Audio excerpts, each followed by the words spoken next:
கொஞ்சம் இருங்கப்பா. சும்மா ஆளாலும் கசகசன்னு பேசிட்டீங்களே. சாட்சி சொல்றது என்ன சொந்தக்கடை வியாபாரம் நினைச்சீங்களா? இதெல்லாம் மென்டல் ஒர்க். ஒரு கேஸ் அட்டன் பண்றதுன்னா என்ன புள்ளி வராங்கிறது, என்ன டீடைல்ஸ் இதெல்லாம் கரெக்டா தெரிஞ்சுக்க வேண்டாமா? சும்மா கசகசன்னு ஆளாளுக்கு பேசிட்டு எங்க லைனா ஒவ்வொருத்தர் என்ன கேஸ்னு சொல்லுங்க. உங்க கேஸ் என்னப்பா? என் பொண்டாட்டி ஒரு பொண்ணோட காதை கட்டிட்டா. அது அவ கடிக்கல, எங்க வீட்டு நாய் தான் கட்டிதுன்னு சாட்சி சொல்லணும். என்னையோ காலங்காத்தால இந்த மாதிரி பொம்பளை கேஸா கொடுக்குறிய? முதல் கேஸ் கொஞ்சம் மூளை உபயோகப்படுத்துற மாதிரி நல்ல கேஸா கொடுக்கறது இல்லையா? என்னையா போ. நீ என்ன கேஸ்பா? அண்ணே, எங்க குடும்பத்துல பங்காளி தகராறுல ஒரு கொலை நடந்து போச்சு. அந்த கொலை நடந்தப்போ தம்பி, நம்ம சட்டத்தோட தர்மம் என்னன்னு தெரியுமா? 1000 குற்றவாளிகள் தப்பிச்சுக்கலாம், ஆனா ஒரு அப்பாவி கூட மாட்டிக்கூடாது. ஒருவேளை நான் ஏதாவது பொய்சா சொல்லி அதுல எந்த அப்பாவியாவது மாட்டிட்டு ஜெயிலுக்கு போனான்னா அது எவ்வளவு பெரிய பாவம். அதனால கொலை கேஸுக்கெல்லாம் நான் பொய்சா சொல்ல மாட்டேன். வேற ஆளை பாருங்க. உங்க கேஸ் என்ன சொல்லுங்க சார். நான் ஒரு ஆளுக்கு கடன் கொடுத்திருந்தேன். அதை திருப்பி கேட்டதுக்கு அந்த ஆள் செருப்பால் அடிச்சுட்டான். அதனாலதான் கேஸ் கொடுத்தேன். அடிச்சாள் வந்து ஒரு ரவுடி. இத கண்ணால பார்த்துதான் யாரும் சாட்சி சொல்ல முன்னுக்கு வர மாட்டேன்றாங்க. இப்ப நான் வந்து அந்த ரவுடி உங்களை செருப்பால் அடிச்சான்னு சொல்லிட்டு சாட்சி சொல்லணும். ஆமா சார். Right, okay. இது கொஞ்சம் சுவாரஸ்யமான கேஸ் தான் சார். உங்க கேஸ்ல இன்னொரு நாளைக்கு பாக்குறேன். நீங்க கிளம்புங்க. வாங்க டீடைல்ஸ் பேசுவோம். கேஸோட டீடைல்ஸ் எல்லாம் கொஞ்சம் விவரமா சொல்லுங்க பாக்கலாம். சம்பவம் எத்தனை தேதி நடந்தது? 26ஆம் தேதி சார். எத்தனை மணிக்கு நடந்தது? காலையில 11 மணிக்கு சார். எந்த இடத்துல? வடபழனி பஸ் ஸ்டாண்ட்ல சார். சம்பவம் நடந்த அன்னைக்கு உங்களை அடிச்சானே ரவுடி, அவன் என்ன கலர் ட்ரெஸ் போட்டிருந்தான்? கருப்பு சட்டை வெள்ளை பேண்ட் சார். நீங்க என்ன ட்ரெஸ் போட்டிருந்தீங்க? வெள்ளை சட்டை வெள்ளை வேஷ்டி சார். உங்களை அடிச்சானே அது சப்பல்ஸா இல்ல டயர்ஸ் இருப்பா? செப்பல் சார். சப்பல்ஸா? ஓகே, ஒரு 100 ரூபாய் எடுங்க. Case முடிச்சுட்டீங்க sir. யோ, நான் அட்டன் பண்ணாலே ஜெயிச்ச மாதிரி தான். காசு எடு. தயங்காம அடியா. ஆமா, என்ன குறுக்கு விசாரணை செய்ய போற அந்த வக்கீல் பேர் என்ன? நல்ல கண்ணு சார். நல்ல கண்ணுவா? அந்த ஆளுக்கு என்ன பார்த்தாலே கை எல்லாம் விட விடாங்க. தைரியமா இரு. நட. வைரவன் வைரவன் வைரவன். ஐயோ, கேஸோட எல்லா டீடைல்ஸும் கேட்டோம், ஆனா அடிச்ச செருப்போட கலர் கேட்க மறந்துட்டோமே. ஒருவேளை வக்கீல் குறுக்கு விசாரணை அதை கேட்டானா? சரி, சமாளிப்போம்.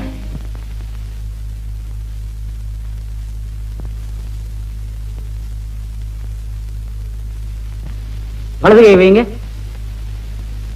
நான் சொல்றதையெல்லாம் அப்படியே திருப்பி சொல்லணும். சரி. கடவுள் சத்தியமாக. கடவுள் சத்தியமாக நான் சொல்வதெல்லாம் உண்மை, உண்மையை தவிர வேறொன்றும் இல்லை. மிஸ்டர் நல்லக்கண்ணு, சாட்சியை குறுக்கு விசாரணை செய்யலாம். Yes your honour.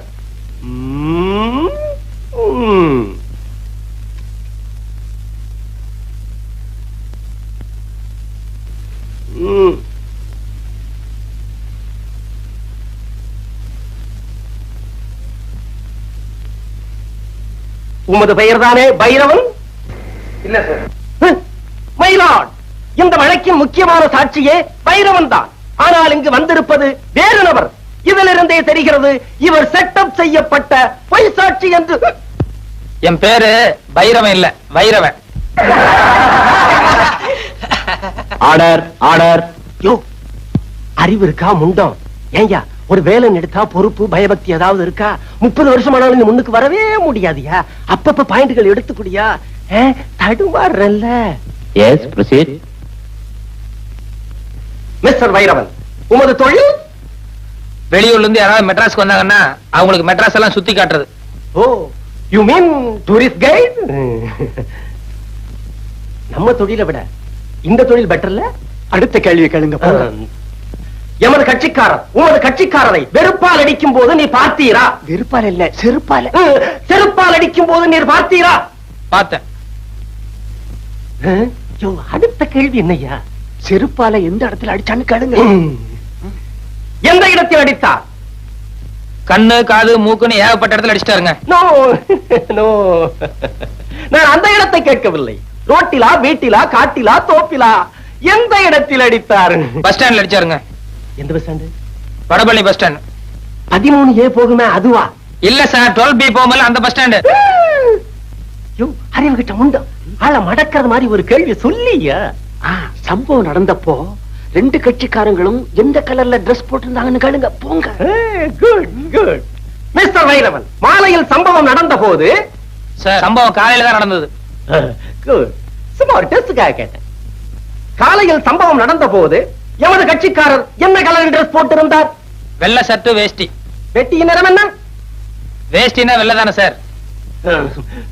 உமது கட்சிக்காரர் என்ன கலர் ட்ரெஸ் போட்டிருந்தார்? கருப்பு சர்ட் வெள்ளை பேண்ட். கூலிங் கிளாஸ் போட்டிருந்தாரா பவர் கிளாஸா? ரெண்டுமே போட மாட்டார். வந்து போய் கேட்டு வாங்க. நீ எல்லாம் என் குமாஸ்தாவா இருக்க லாயக்கே இல்லையா? அவன் எதை கேட்டாலும் கரெக்டா சொல்லிடுறான். ஏதாவது ஒரு பாயிண்டா சொல்லியா? அடிச்ச செருப்பு என்ன கலர்னு கேளுங்க. ஆக மிஸ்டர் வைரவன், எமது கட்சிக்காரர் உமது கட்சிக்காரரை செருப்பால் அடிக்கும் போது நீ பார்த்திருக்கிறேன். ஆமாம். உண்மையாக, உண்மையாக, நிஜமாக, நிஜமாக, உறுதியாக, உறுதியாக, நிச்சயமாக, நிச்சயமாக, சத்தியமாக, சத்தியமாக. அப்படியான அடித்த செருப்பு நிறம் என்ன? அது சொல்லுங்க, அது சொல்லுங்க. வரல, சொல்லுங்க சீக்கிரம், அது சீக்கிரம். லேட் ஆகுது, கோத்தாரவர்களே லேட் ஆகுது. சீக்கிரம். அடித்ததை நேரில் பார்த்திருந்தால் அதன் கலர் தெரிந்திருக்கும் அல்லவா? சொல்லுங்க, சொல்லுங்க.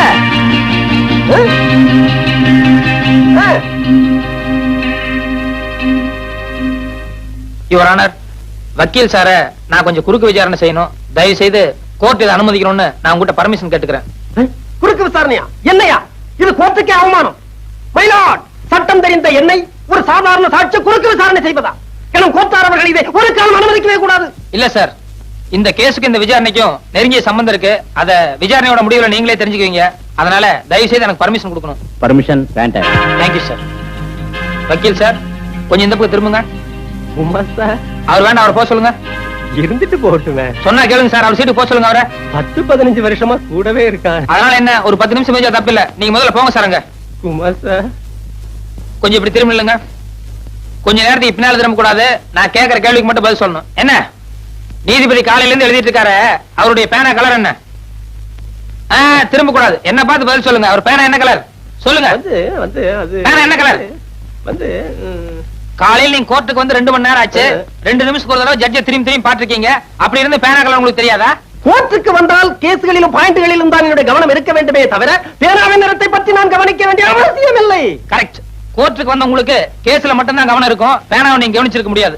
அப்படி இருக்கும்போது பஸ் ஸ்டாண்ட்ல 2 பேர் செல்ஃப் அடிச்சு தகராறு பண்ணிட்டு இருந்தா அவங்கள விலக்கிட்டு பண்ண தவிர ஒரு பேப்பரும் பேனா எடுத்து வச்சு என்ன கலர் செல்ஃப் அடிச்சா நான் நோட் பண்ணுவேனா? That's all your honour.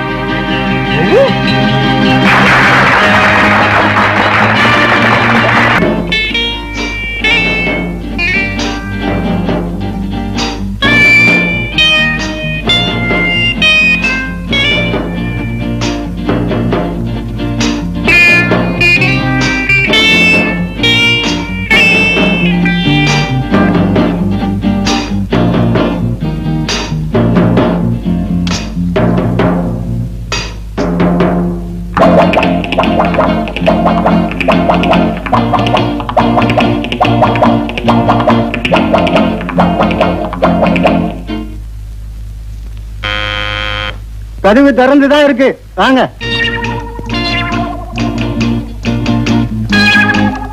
Good morning sir. Good morning. Good morning. Bathroom cleaning. ஆமா, கொஞ்ச நேரத்துக்கு முந்தி தான் ஒருத்தன் பாத்ரூம் கிளீன் பண்றேன்னு வந்தான். சார், இது 5 ஸ்டார் ஹோட்டல். அதனால எவ்ரி half an hour அடிக்கடி நாங்க கிளீன் பண்ணுவோம். ஆமா, அப்ப வந்தவன் காக்கி சட்டை போட்டுக்கிட்டு தோட்டி மாதிரி இருந்தான். நீ என்னடானா கலர் சட்டை போட்டுக்கிட்டு மைனர் மாதிரி வந்து நிக்கிறியப்பா. சார், அவங்க எல்லாம் படிக்காதவங்க, அதான் காக்கி சட்டை போட்டுருந்தாங்க.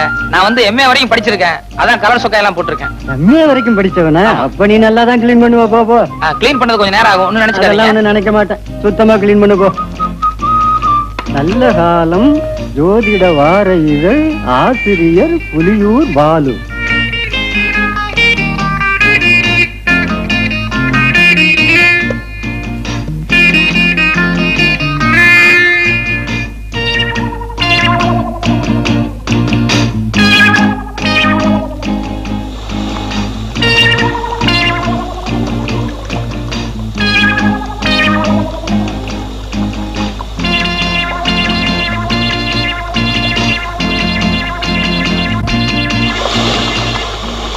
இந்த ராசிக்காரர்களுக்கு இந்த வாரத்தில் வெளியூர் பயணம் கண்டிப்பாக கூடாது. ஏனெனில் வெளியூர் பயணம் செல்வதனால் எல்லா பணத்தையும் இழந்து சொந்த ஊருக்கு கால்நடையாகவே செல்லும் நிலை ஏற்படும்.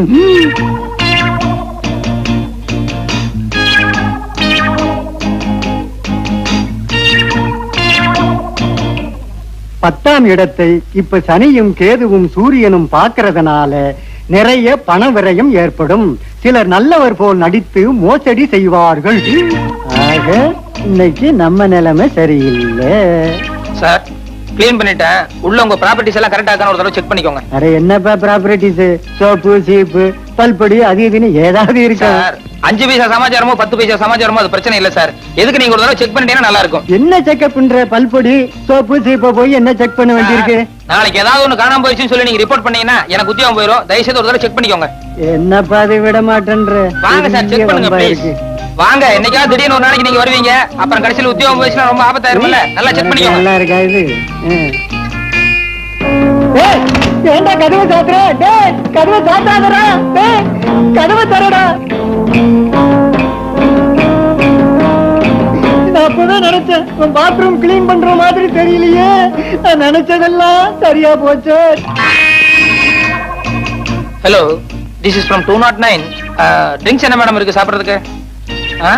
நோ ஹார்ட் ட்ரிங்க்ஸ் வேண்டாம். கூல் ட்ரிங்க்ஸ் என்ன இருக்கு? ஒண்ணு பண்ணுங்க, பாதாம் கீரல் ஒரு 2 அனுப்புங்க. ஒண்ணு இப்ப நான் சாப்பிட்டுக்கிறேன். இன்னொருத்தர் பாத்ரூம்ல குளிச்சிட்டு இருக்காரு, அப்புறமா வந்து அவர் சாப்பிட்டுக்காரு. Right, thank you madam. பீரோல மனுப்பரிசு வச்சிருக்க, அடிச்சிட்டு போடாதடா. டேய் கதவை தரடா.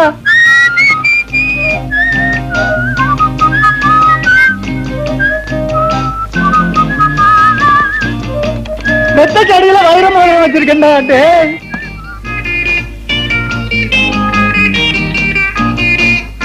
கும்பிடுறேன், பசிக்கு ஏதாவது இருந்தா கொடுங்களேன். ஓ, கை காலெல்லாம் நல்லா தானே இருக்குது. பிச்சை எடுக்கிறியா? வெக்கமா இல்ல? எங்க நான் இடத்துல போய் திருடியா? அட நீ ஒண்ணு நேத்தான் ஜெயிலிருந்து வந்தா மறுபடியும் திருட சொல்றான். போயா தம்பி, எனக்கு 5-6 புள்ள குட்டிங்க. வீட்டுக்காருக்கு வேற உடம்பு சரியில்லை. அவரு வேற ஆஸ்பத்திரியில இருக்காரு. உங்க அக்காமா நினைச்சு எனக்கு உதவி செஞ்சீங்கன்னா நீங்க நல்லா இருப்பீங்க.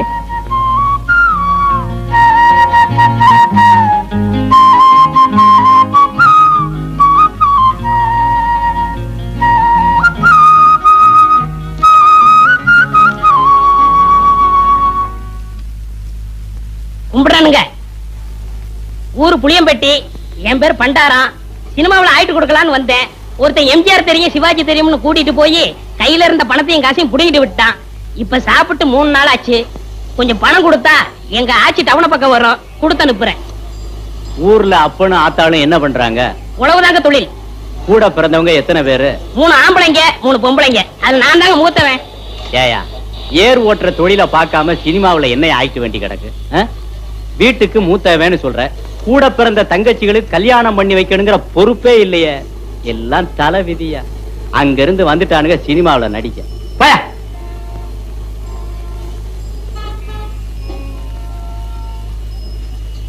கும்பிடுறனுங்க. நல்லாரு நல்லாரு. ஊர் புளியம்பட்டி. என் பேர் பண்டாரம். சினிமாவில் ஆயிட்டு கொடுக்கலாம்னு. என் சொந்த ஊர் வேப்பம்பட்டி. நானும் கேஸ் தான்.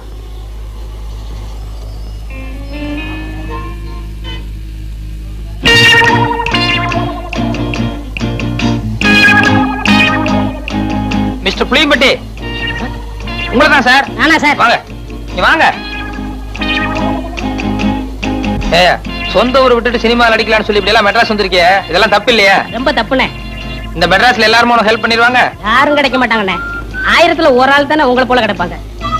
சரி, உங்க ஊருக்கு எவ்வளவு சார்ஜ்? 30 ரூபா ஆகும்ண்ணே. வந்துட்டு வெறுங்கையோட எப்படி போறது? கூட ஒரு 20 ரூபா கொடுத்தா என் தம்பி தங்கச்சிலுக்கு ஏதாவது வாங்கிட்டு போவேன். அவங்களும் உங்க பேரை சொல்லட்டுமே. ஆமா, இப்படி அழுகு துணியோட போனீங்கன்னா ஊர்ல எல்லாரும் உன்னை கேவலமா பேச மாட்டாங்க? ரொம்ப கேவலமா பேசுவாங்கண்ணே.